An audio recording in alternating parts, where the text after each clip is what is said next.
Shalom semuanya. Dengan tidak terasa kita sudah memasuki bulan Desember 2025. Di mana tema Natal tahun 2025 yang Tuhan berikan adalah bahwasanya untuk selama-lamanya kasih setianya. Sebab Tuhan baik, bahwasanya untuk selamanya kasih setianya. Sebab Tuhan baik, bahwasanya untuk selamanya kasih setianya. Bahwasanya untuk selamanya, bahwasanya untuk selamanya, bahwasanya untuk selamanya kasih setianya. 1 Tawaris 16 ayat 34 berkata, bersyukurlah kepada Tuhan, sebab Ia baik, bahwasanya untuk selama-lamanya kasih setianya. Daud memindahkan tabut Allah dari rumah Obed-Edom ke Yerusalem. Tabut Allah diletakkan di tengah-tengah kemah yang dibuatnya. Ini adalah pondok Daud. Daud menempatkan para pelayan di hadapan tabut Tuhan untuk memasyurkan nama Tuhan dan menyanyikan syukur dan puji-pujian baginya. Bersama dengan para pelayan itu, Daud menyanyikan, bersyukurlah kepada Tuhan, sebab Ia baik, bahwasanya untuk selama-lamanya kasih setianya. Hampir tiap pagi dalam doa, saya selalu memperkatakan, Tuhan Yesus, Engkau baik. Engkau sungguh baik dan sangat baik, bahwasanya untuk selama-lamanya kasih setiamu. Ternyata yang saya perkatakan itu adalah nyanyian Daud dalam 1 Tawaris 16 ayat 34. Bersyukurlah kepada Tuhan, sebab Ia baik, bahwasanya untuk selama-lamanya kasih setianya. Bersyukurlah pada Tuhan, sebab Dia baik, bahwasanya untuk selamanya kasih setianya. Bersyukurlah pada Tuhan, sebab Dia baik, bahwasanya untuk selamanya, bahwasanya untuk selamanya, bahwasanya untuk selamanya kasih setianya.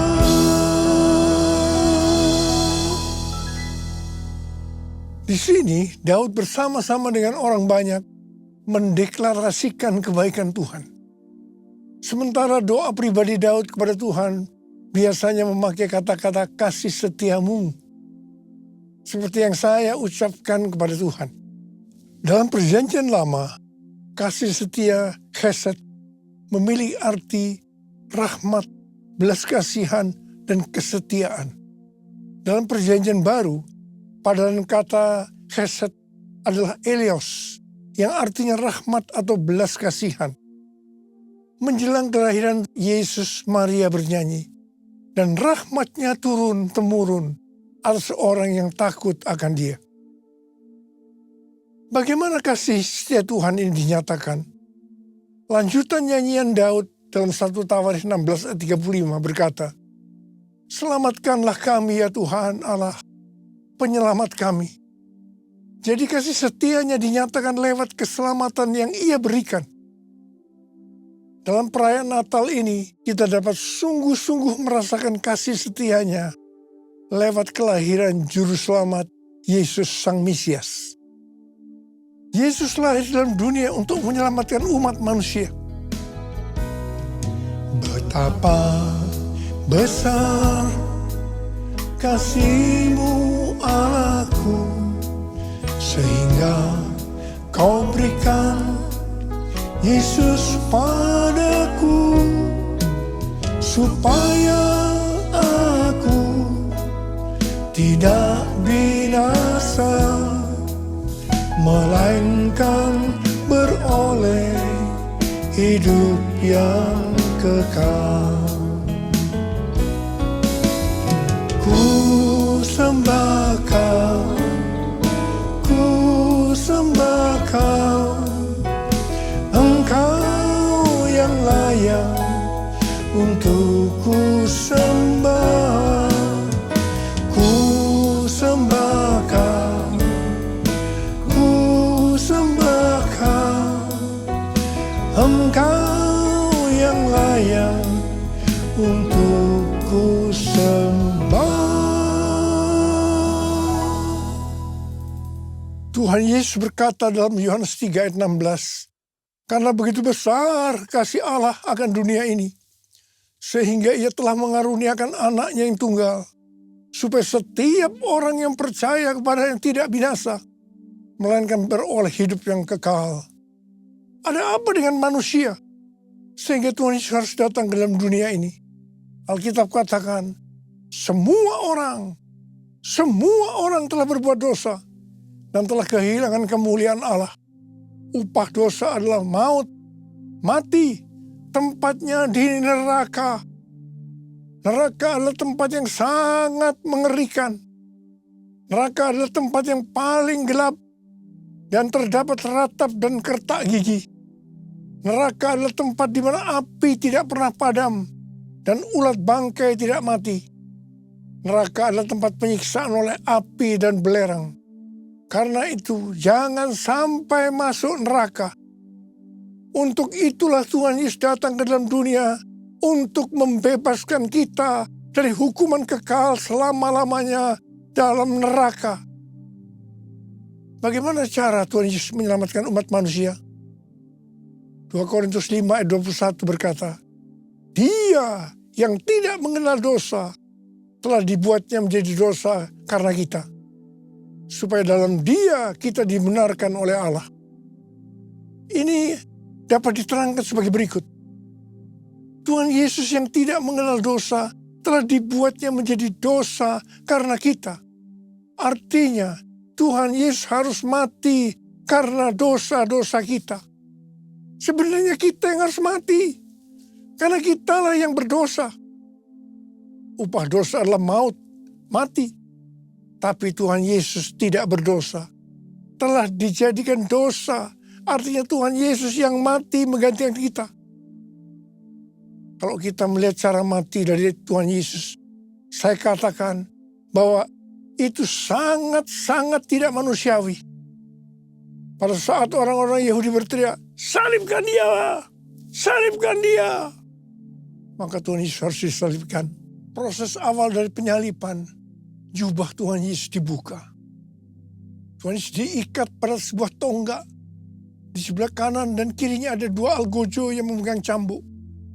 Ujung cambuk itu dari potongan tulang dan besi. Setiap kali cambuk itu dihunjamkan pada tubuh Tuhan Yesus, akan menimbulkan luka yang dalam. Darah bercucuran. Sakitnya luar biasa. Tuhan Yesus berteriak-teriak kesakitan. Tuhan Yesus memandikan darah. Apakah proses itu sudah selesai? Belum. Kepala Tuhan Yesus diberi mahkota duri. Duri ditancapkan di kepalanya dengan cara dipukul. Sakitnya luar biasa. Darah bercucuran. Apakah sekarang sudah selesai? Belum.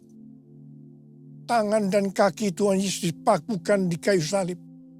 Sakitnya luar biasa. Darah kembali bercucuran. Tuhan Yesus digantung di atas kayu salib. Di sini Tuhan Yesus menderita secara lahir maupun batin. Secara lahir dia merasakan sesak luar biasa karena cairan yang menekan jantungnya. Secara batin dia mendengar dan melihat semua orang menghujat dia, termasuk salah satu penjahat yang ada di sebelahnya. Pada akhirnya setelah Tuhan Yesus berseru, sudah selesai. It is finished. Kepadamulah nyawaku kuserahkan. Tuhan Yesus mati. Pertanyaannya, mengapa Tuhan Yesus harus mati dengan cara seperti itu? Dengan penderitaan yang luar biasa. Darah bercucuran secara luar biasa. Mengapa tidak dengan cara yang mati yang mudah? Dipenggal kepalanya, selesai. Mengapa harus dengan darah bercucuran? Alkitab katakan, tanpa penumpahan darah. Tanpa penumpahan darah, tidak ada pengampunan dosa. Untuk mengampuni dosa saudara. Dosa saudara. Dosa kita semua. Tuhan Yesus harus mati dengan cara demikian. Selain itu, apalagi yang Alkitab katakan dengan cara mati Tuhan Yesus yang seperti itu?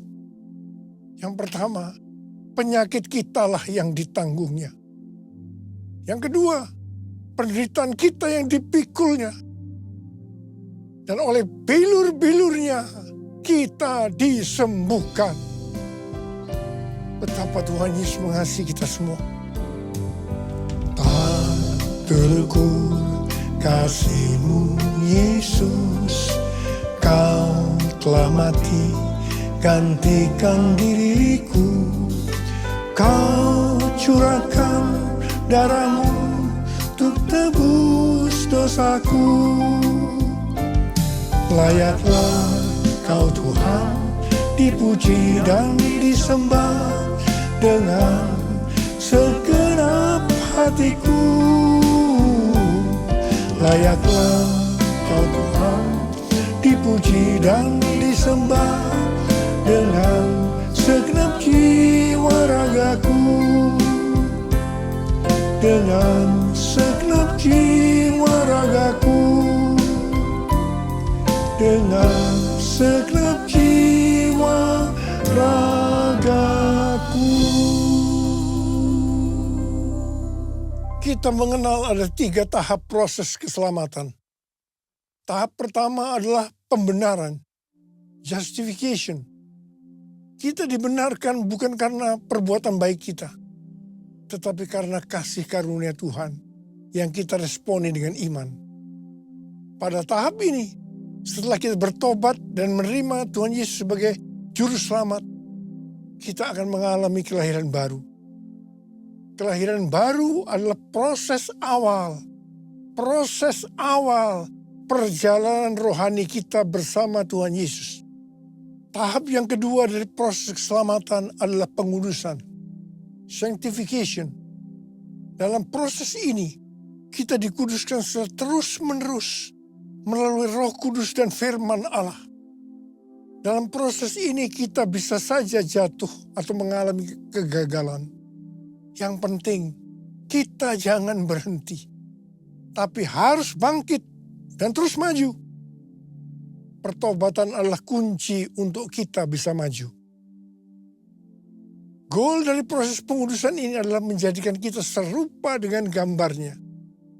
Roma 8 ayat 29 berkata, sebab semua orang yang dipilihnya dari semula, mereka juga ditentukannya dari semula untuk menjadi serupa dengan gambar anaknya, supaya ia, anaknya itu, menjadi yang sulung di antara banyak saudara.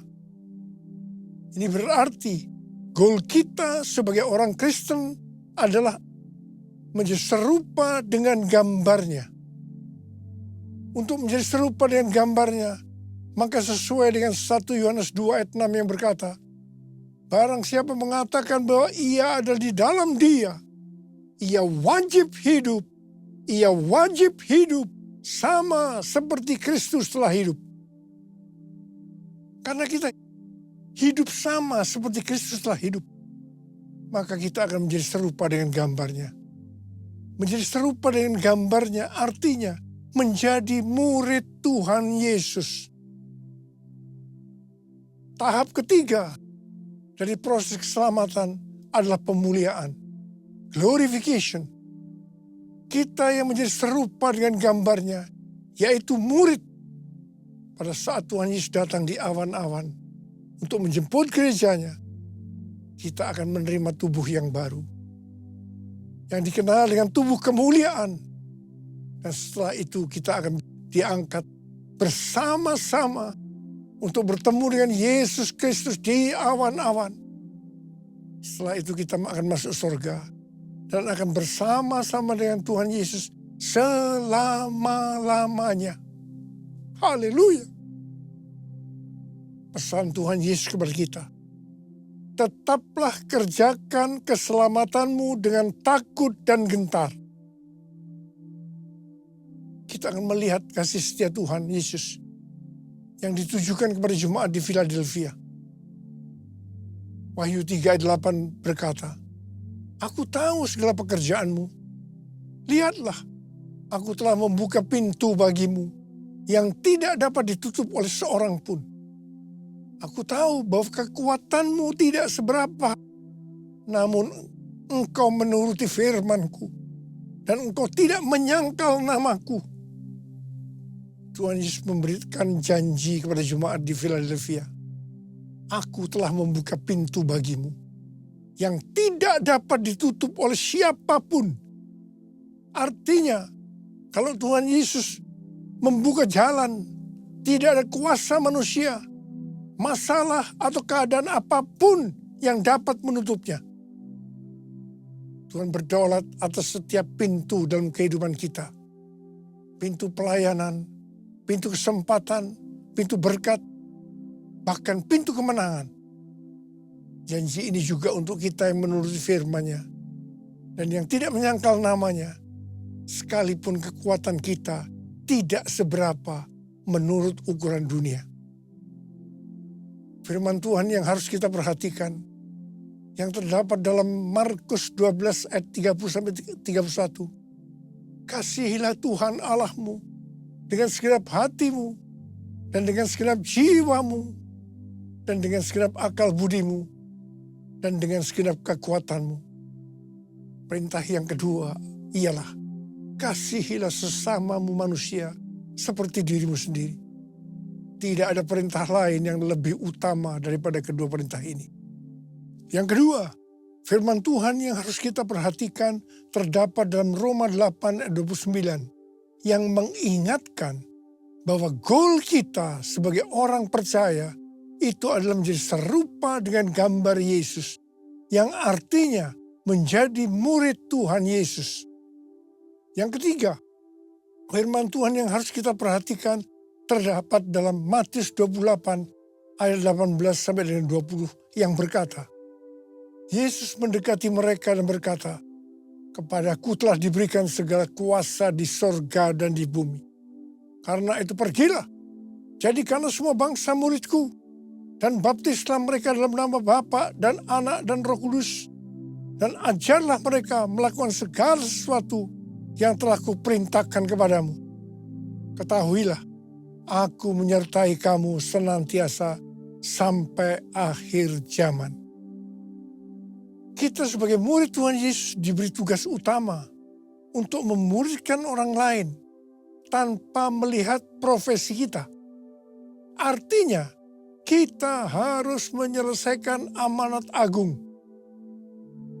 Banyak aliran kekristenan yang mendapatkan bahwa goal untuk menyelesaikan amanat agung adalah tahun 2033.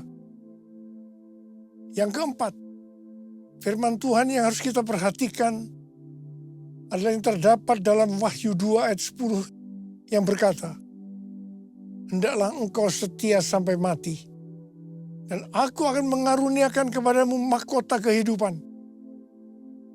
Kesetiaan kepada Tuhan tidak diukur dari lamanya kita menjadi orang percaya, melainkan dari keteguhan hati untuk tetap taat pada waktu kita dalam menghadapi masalah. Tuhan tidak mencari orang yang hebat, tetapi yang setia sampai akhir. Setia berarti tetap berdoa meskipun belum dijawab, tetap melayani walaupun lelah, dan tetap percaya meskipun jalan belum terbuka. Yesus memberi teladan dengan taat sampai mati di kayu salib. Kesetiaan yang membawa kepada kemenangan. Karena itu jangan goyah. Tuhan yang mengasihi kita adalah setia. Dan Ia telah menyediakan mahkota kehidupan bagi yang bertahan sampai akhir. Mari kita buktikan kesetiaan itu melalui doa, pelayanan, dan kasih setiap hari. Mari angkat tangan kita bersama-sama dan katakan bersama saya, sembah dan puji Dia, sembah dan puji Dia, sembah dan puji Dia, Sang Raja.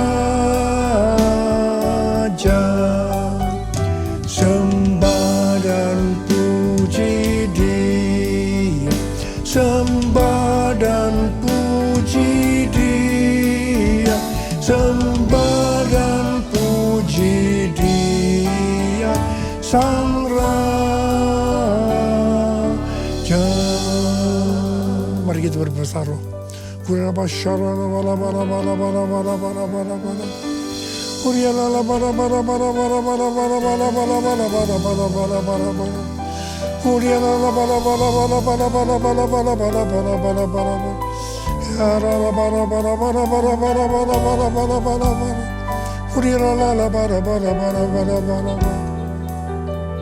Kami berdoa buat anak-anak-Mu semua Tuhan.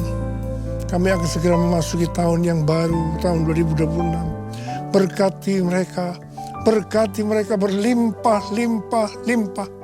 Tuhan terima kasih, Tuhan terima kasih, terima kasih, terima kasih, terima kasih. Dalam nama Yesus, amin. Mari angkat kedua tangan saudara, terima berkat Tuhan. Kasih karunia Allah yang berlimpah-limpah dalam anak yang tunggal Yesus Kristus. Persekutuan yang manis dan Roh Kudus menyertai kita semua mulai hari ini sampai Tuhan Yesus datang menjemput kita di awan-awan dan bahkan sampai selama-lamanya. Amin. Saya mengucapkan selamat Hari Natal tahun 2025. Tuhan Yesus memberkati berlimpah-limpah-limpah. Amin.